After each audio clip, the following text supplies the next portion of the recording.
Bismillahirrahmanirrahim. Assalamualaikum warahmatullahi wabarakatuh. Waalaikumsalam warahmatullahi wabarakatuh. Alhamdulillah sahabat Ajatina semua, saya dapat kesempatan ini dengan para Dewan Penasehat APP TNI, Aliansi Pejuang dan Purnawirawan TNI, Pak ya. Betul, Pak ya? Betul. Yang kemarin juga kalau tadi agak pagi menuju siang kita bicara dengan Pak Rizal Fadilah, sama Pak Mehmet dan Pak Tito juga dari Banten kemarin ya, bawa oleh-oleh nih ke ke studio SC Channel ini nih.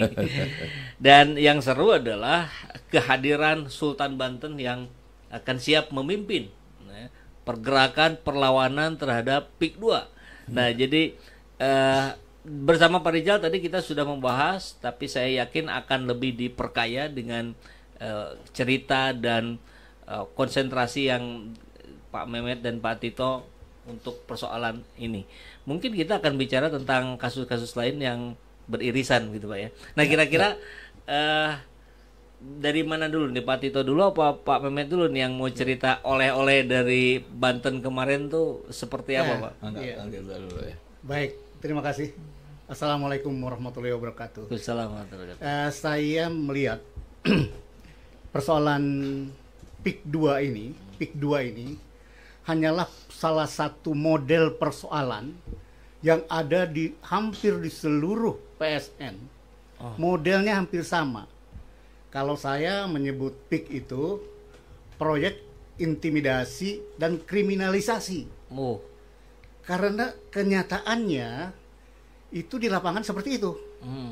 Bapak bisa bayangkan orang yang sudah tinggal puluhan tahun di sana dipaksa menyerahkan tanahnya dengan harga Rp30.000 yang nanti dijual oleh aguannya itu sekitar 30-40 juta rupiah per meter. Jadi ini sudah tampak pemerasan dan penzoliman terhadap rakyat. Nah, kemudian keluasnya ketika PSN menetapkan salah satu luas, nah mereka jauh lebih luas dari itu dengan memakai jubah PSN. Ini kejahatan luar biasa.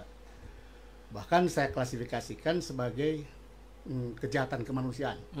Ini kejahatan kemanusiaan.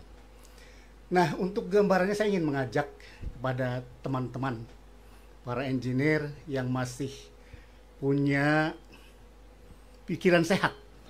Pikiran sehat. Setiap proyek pemerintah harus melalui detail engineering design, studi kelayakan. Yang kedua adalah analisa dampak lingkungan. Yang ketiga adalah detail engineering design. Nah, itulah yang harus dilewati oleh setiap proyek yang akan kita laksanakan. Nah, apa yang terjadi di PSN? Saya yakin secara random dari 200 PSN, itu kalau kita ambil secara random, maka itu sebetulnya hanya apa ya, sebagai alat. Untuk apa? Untuk korupsi. Coba salah satu secara random kita ambil antara biaya real dengan perencanaannya. Selisihnya berapa itu? Itu udah pasti. Yang kedua itu korupsi untuk biaya politik. Artinya seseorang yang punya kepentingan politik yang mempunyai modal ya lewat PSN. Dengan mudahnya dari APBN dikucurkan, dipotong. Itulah yang termasuk kejahatan luar biasa. Dan yang paling berbahaya itu ada alasan untuk memasukkan tenaga kerja asing terutama ya. Ada alasan untuk memasukkan tenaga kerja. Ini berbahaya dan ternyata kita lihat di Sulawesi, dia membuat koloni-koloni, bahkan satu desa udah menjadi desa Cina. Dia nggak bisa ngomong bahasa Indonesia lagi Pak ya? Iya. Nah ini saya lihat ini bahaya besar.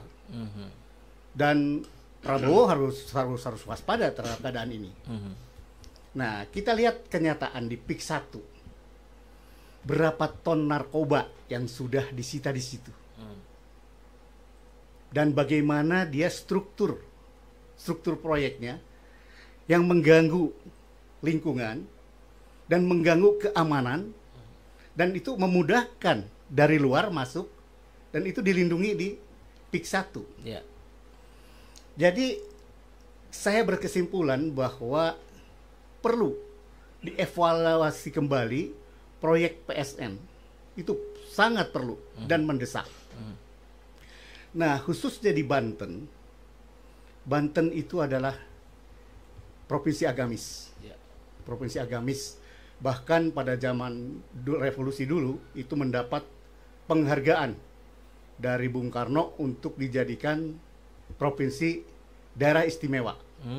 Nah, tapi sekarang dengan adanya PIK 2 yang melebar terus ke tanah Banten, ini saya khawatir akan menghabisi semua adat istiadat Banten dan berubah nanti.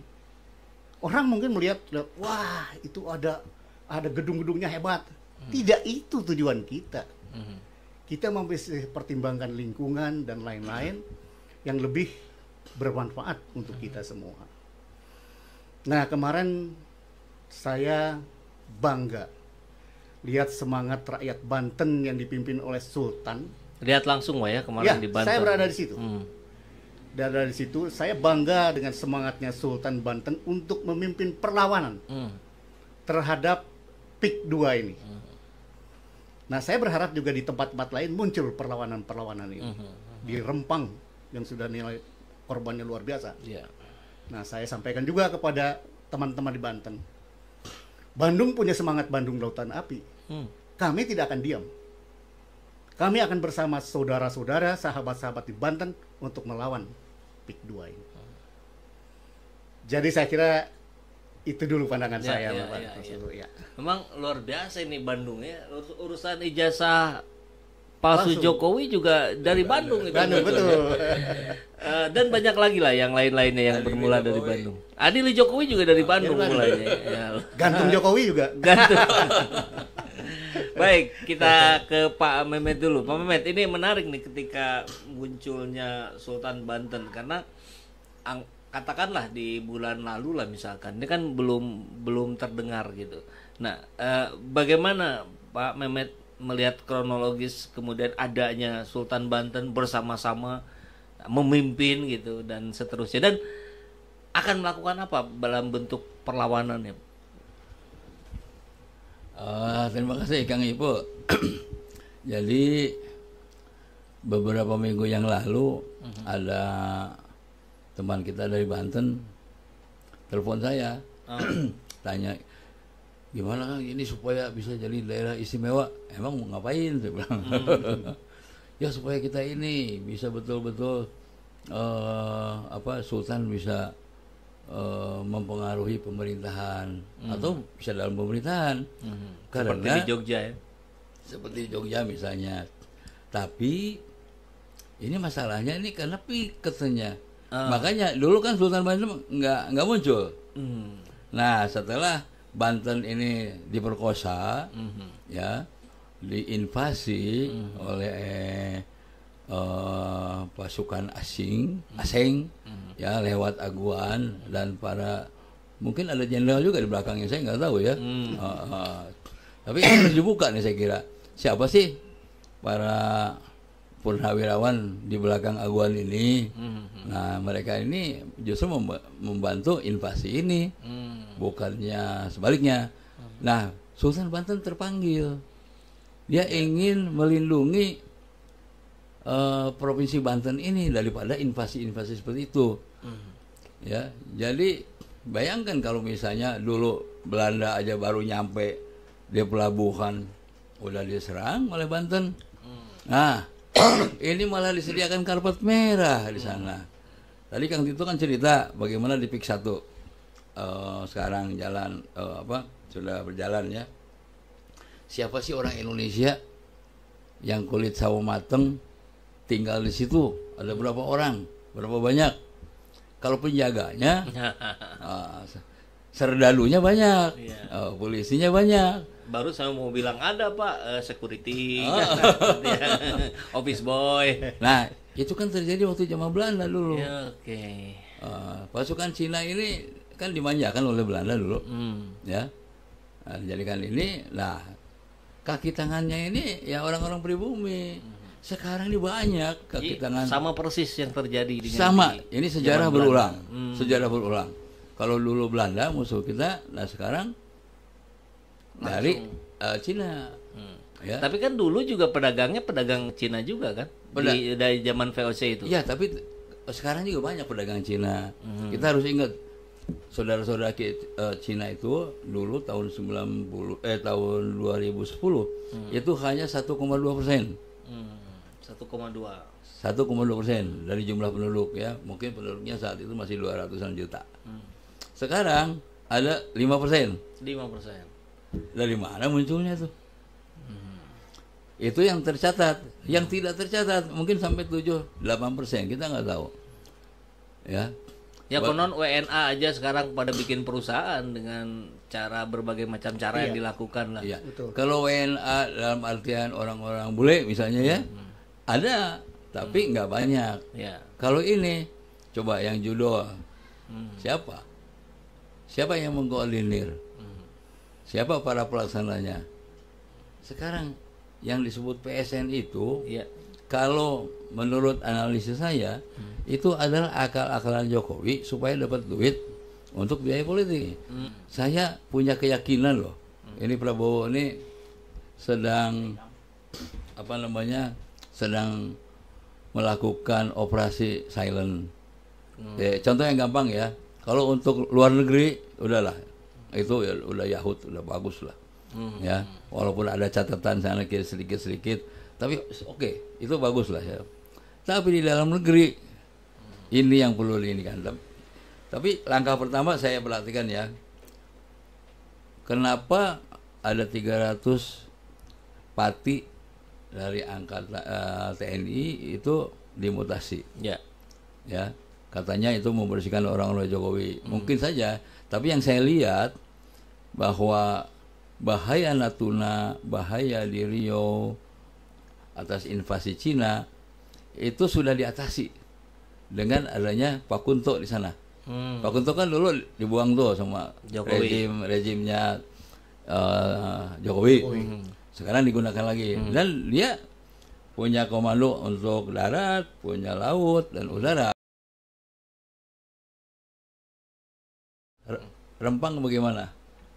Ya, siapa sih yang berani menyuruh preman-preman itu mengusir penduduk kalau nggak ada yang nyuruh? Siapa yang nyuruhnya?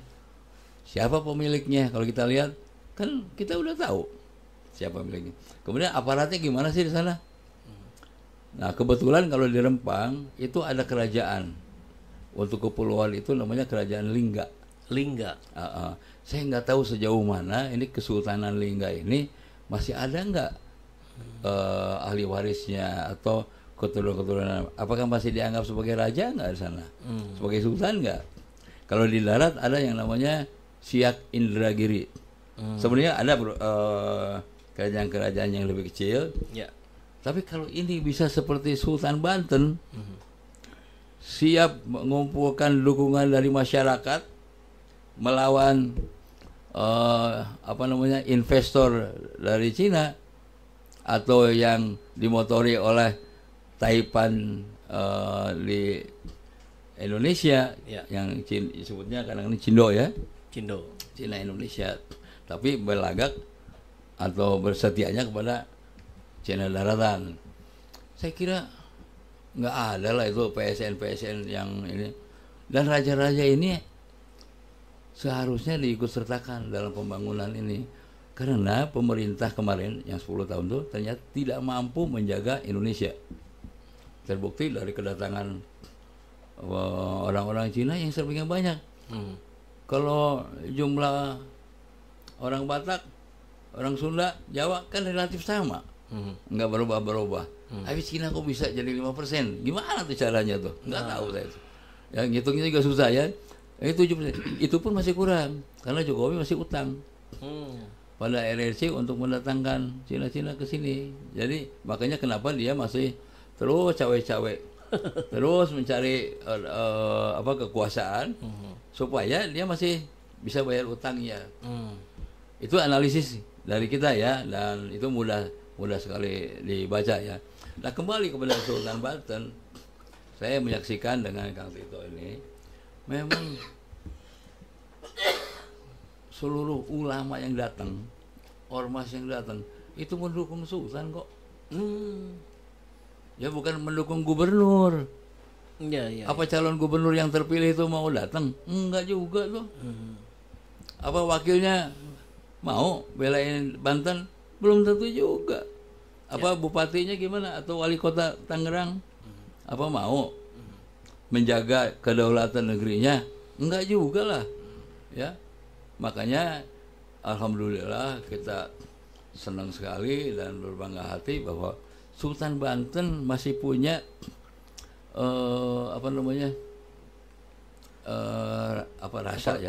rasa kebangsaan ya di sana, sehingga dia ingin melindungi kawasan Banten itu dari invasi asing dan mendapatkan kepercayaan dari rakyat Banten. Iya. Kemarin kita lihat sendiri bagaimana mereka itu bergemuruh waktu ditanya siapa, meriling. Ya, nanti memang, kita sekaligus kita tayangkan aja videonya ya. Memang tidak semua yang ormas itu diundang ke sana karena tempatnya juga kecil ya, hanya kira-kira muat untuk 100 orang kali ya. Nah nanti Sultan akan mengumpulkan semuanya, baik yang sekarang udah ya, kalau politik kemarin itu ada yang garis lurus, garis bengkok ya. Nah itu semua dikumpulkan karena itu semuanya warga Banten. Saya yakin mereka mendukung Sultan dan menolak yang namanya PIK 2 ini, proyek akal-akalan Jokowi ya. Dan memang seharusnya Jokowi ini dihukum gantung secepatnya ya. Saya kira itu barangkali. Baik. Ya, saya hanya ingin mengajak kepada yang sudah dungu berat ya. Dungu berat itu ya para mungkin saja profesor, dokter ketika menjalankan proyeknya Jokowi. Semua yang dikatakan Jokowi iya. Walaupun itu melacurkan ilmunya. Saya tidak mengerti. Nah, saya hanya ingin mengajak kepada yang masih punya akal sehat dan yang dungu itu mau sehat ya, untuk bersama-sama bahu-membahu mengembalikan kehormatan bangsa ini. Dan khusus kepada TNI ya, kadang-kadang juga saya prihatin seperti yang disampaikan Pak Mehmet. Ada TNI yang justru melawan rakyat. Jelas seorang bintang 4 purnawirawan, tetapi juga melawan. Yang aktif juga berarti. Ya, mungkin juga ya, betul.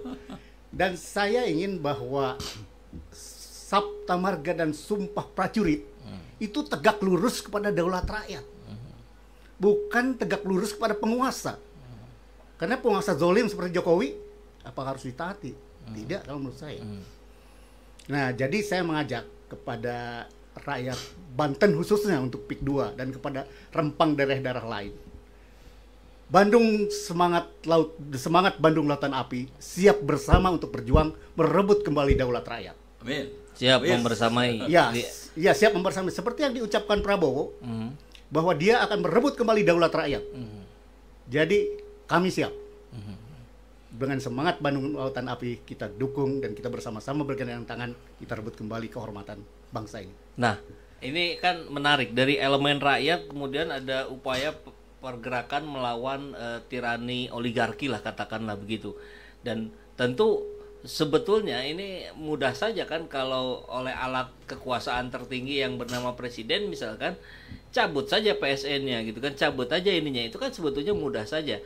Tapi artinya yang sedang dilakukan oleh para tokoh-tokoh kritis ini yang ada di depan saya dan kawan-kawan yang lain, apakah ini juga lebih kepada upaya untuk mendorong Prabowo tadi menemukan kembali pusakanya sebagai presiden, sebagai patriot sejati dan mendahulukan kehendak rakyat, atau itu dikesampingkan kemudian ada upaya-upaya lain yang akan dilakukan untuk berjuang cara rakyat dilata begitu? Ini ada yang menarik nih ya. Betul. Jadi waktu kita kembali ke Banten, kayaknya nggak ada suara yang menyalahkan Prabowo, itu nggak ada. Nggak ada yang menyalahkan Prabowo. Nggak ada. Oke. Justru mereka bersatu, ya ingin mendukung Prabowo. Semua yang hadir itu. Iya, ya? ingin mendukung Prabowo Oke. untuk menolak PSN di sana. Kalau saya ya bukan hanya PSN-nya yang di ini, tapi proyek pengembangannya juga sudah nggak benar. Ya, misalnya ada hutan bakau dipakai, kan itu udah menyalahi itu ya. Iya, iya. Walaupun akal-akalan lagi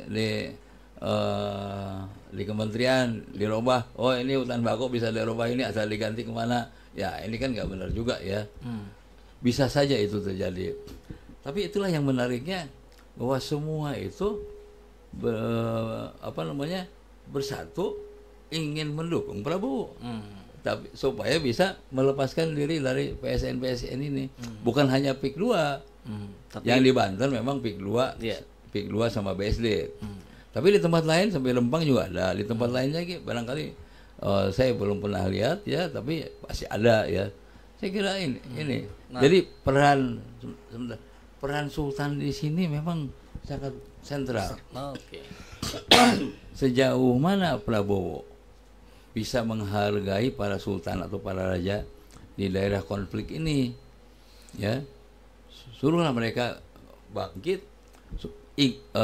untuk ikut menjaga kedaulatan tanah kita, kedaulatan negara. Jangan sampai ada orang-orang seenaknya. Ini yang namanya pejabat-pejabat terkait sampai kepala desa ini kok mau gitu melacurkan diri. Itu yang kita agak sulit mengerti itu, ya sampai segitunya lah. Iya. Karena uangnya barangkali Pak Mehmet ya, jadi Iya, semuanya hilang akalnya. Uang itu kan hanya di dunia sebentar, mati kan nggak ada yang dibawa. Kalau mereka waras ya, kalau nggak waras ya lain ya barangkali. Saya menangkap ada fenomena yang menarik ketika di Banten semua orang yang hadir itu juga berharap ada tindakan dari Pak Prabowo untuk membela rakyat, dan mereka berada di belakang Pak Prabowo begitu kan. Saya juga melihat video pendek yang di posting oleh Said Didu di Rempang, itu kan salah satu yang menjadi kemarahan mereka itu selain ada rakyat di sana yang diintimidasi, tapi juga ada spanduk Pak Prabowo yang dirusak. Siapa yang rusak? Dan mereka marah gitu melihat foto Pak Prabowo dirusak gitu. Jadi tampaknya dari sisi rakyat pun sudah mulai bisa membedakan gitu, mana yang harus segera dilenyapkan gitu, mana yang harus segera disupport untuk memperbaiki Indonesia. Iya, persis. Cocok. Ya.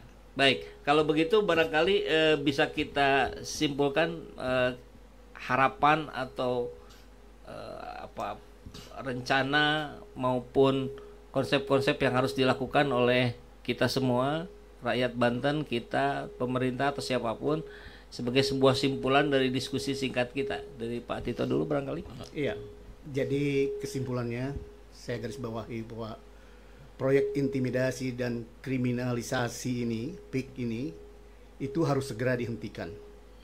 Seluruh harus ditinjau kembali, seluruhnya harus ditinjau kembali. Karena ini adalah bahwa PIK ini, PSN ini adalah pintu gerbang masuk dari korupsi besar-besaran dari rezim untuk ongkos politik, untuk merebut kedaulatan rakyat. Ya. Dan intinya kepada semua elemen bangsa, mari kita rebut kembali daulat rakyat. Kalaulah MPR yang katakan mewakili kita tidak juga bisa bersuara, kita rebut juga MPR-nya. Oke. Ya, untuk menegakkan kedaulatan rakyat. Terima kasih, Pak. Baik, dan satu kata yang membuat saya kaget tapi mak jelek juga itu tadi kepanjangannya PIK ya. Ya. Proyek intimidasi dan kriminalisasi. Kenyataannya itu. Dan itu yang menjadi kenyataan di Iya. berbagai PSN ya. Iya. Bukan hanya di PIK tapi Iya. PSN yang lain pun PIK sama gitu. Baik, dari Pak Mehmet. Saya melihat agak jauh ya, Pak. Ini bukan sekedar penindasan, tapi ini sudah upaya penjajahan. Makanya Sultan Banten itu muncul kembali dan siap memimpin seluruh rakyat Banten untuk menjaga kedaulatannya. Nah, kalau pemerintah tidak sanggup, ya kesultanan yang akan melakukan ini. Dan Di samping itu Sultan juga merencanakan sekarang ini ingin menjadikan daerah Banten itu daerah istimewa yang dulu sudah disampaikan oleh Bung Karno. Ya, dan ini akan diambil sekarang. Mudah-mudahan juga Pak Prabowo tidak keberatan. Nah, di mana istimewanya itu? Kalau saya lihat ada 4. Pertama, soal ekonomi. Di sana tuh daerah tertinggal cuma satu desa. Satu desa aja. Oh, oke. Jadi sudah relatif bagus, ya. Tetapi yang miskin ya tetap ada. Tapi di bawah garis kemiskinan itu tinggal satu desa aja. Yang kedua, Banten punya potensi sumber daya alam yang bukan main. Di sana masih ada 700.000 hektar yang belum ditanami. Ini adalah sumber keuangan, ya. Kemudian kalau kita lihat dari SDM, orang-orang Banten itu pinter-pinter, walaupun banyak yang jadi kuli, banyak jadi satpam, security dan sebagainya. Ini harus ditingkatkan menjadi SDM yang lebih baik, ya. Secara politis, Banten itu berbeda dengan provinsi lain. Dia sangat dikenal keislamannya, dan kalau diberikan keleluasaan untuk melaksanakan nilai-nilai luhur Pancasila, Banten itu paling siap. Kenapa? Karena di dalam nilai-nilai luhur Pancasila itu ada nilai-nilai yang dianut oleh orang-orang yang Muslim, yaitu hakikat. Ya, ada syariat. Kalau syariat itu seperti orang sholat dan sebagainya. Kalau hakikat itu sudah jeroannya.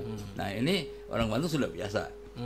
Ya, di sana hampir, ya walaupun daerah industri strategis juga ada, seperti Krakatau Steel, Canda Asri ini, tetapi budaya di sana tidak terganggu. Nah, ya, dengan demikian, ya kalau PIK ini dibatalkan, itu daerah Teluk Naga dan sepanjang pantai sampai ke Serang itu aman. Si penghidupan rakyat di sana tidak terganggu. Ya. Kalau sekarang kita lihat sendiri sudah dibikin pagar, sudah disingsiunan apa ya? Ditakut-takutin. Itu yang nakut-takutin bukan Cinanya, orang kitanya, orang sama kulitnya sama kita nih, pribuminya, ya, yang dibayar oleh mereka. Ya. Londo ireng. Londo ireng. Cina itu sebenarnya. Dan terakhir barangkali harapan kita kepada Prabowo supaya ini betul-betul diperhatikan dan dikaji ulang seluruh proyek PSN. Dan kepada Pak Kunto, ya, yang dulu komandan kita nih di Jawa Barat, ya, bahwa Siliwangi itu, ingat moto Siliwangi lah, bahwa seetiknya cukup. Cukup. Jadi kalau pasukan Siliwangi itu nggak usah keroyokan banyak-banyak. Seetiknya cukup. Cukup. Okay. Tapi bisa ini, ya, kirim aja lah satu kompi misalnya ke PIK 2, yang lain minggir lah, insya Allah, ya. Di sana juga ada pasukan-pasukan yang disewakan gitu, ya. Nah, sebentar, ini sedikit nih tambahan. Kalau gratifikasi itu betul korupsi nggak? Korupsi, ya. Nah, sekarang kalau ada alat negara nih, apa polisi, apa tentara ngebantu perusahaan, ya, naga-naga ini, kan dibayar tuh, nggak mungkin nggak dibayar lah. Itu korupsi bukan? Kayaknya sih maksudnya korupsi. Ya. Nah, itu. Hianat. Nah, ini bisa dialamatkan kepada para komandannya. Ya, bahwa kalian sudah melakukan korupsi untuk menindas rakyat Indonesia sendiri. Ya, ini yang barangkali penekanan, ya, mudah-mudahan Pak Kunto sudah, saya yakin dia sudah membuat petanya, dan jangan lama-lama Pak Kunto, silakan. Ini daerah Pak Kunto mulai dari Rempang, Banten, DKI, Jawa Barat itu masih punya Pak Kunto tuh. Masih wilayahnya Pak Kunto, ya. Baik. Terima kasih, itu aja. Ya. seperti yang Pak Kapolri bilang katanya ya ikan busuk dari kepalanya Pak ya. Jadi memang harus yang disasar ya atasnya dulu lah sekarang ya. Aguannya dulu sikat itu ya. Cocok ya. Baik, terima kasih Bapak-bapak para penasehat APP TNI. Insya Allah ini makin membuat wacana wawasan kita semakin terbuka dan tahu persis apa yang terjadi di Banten. Mudah-mudahan bermanfaat. Assalamualaikum warahmatullahi wabarakatuh. Waalaikumsalam warahmatullahi wabarakatuh.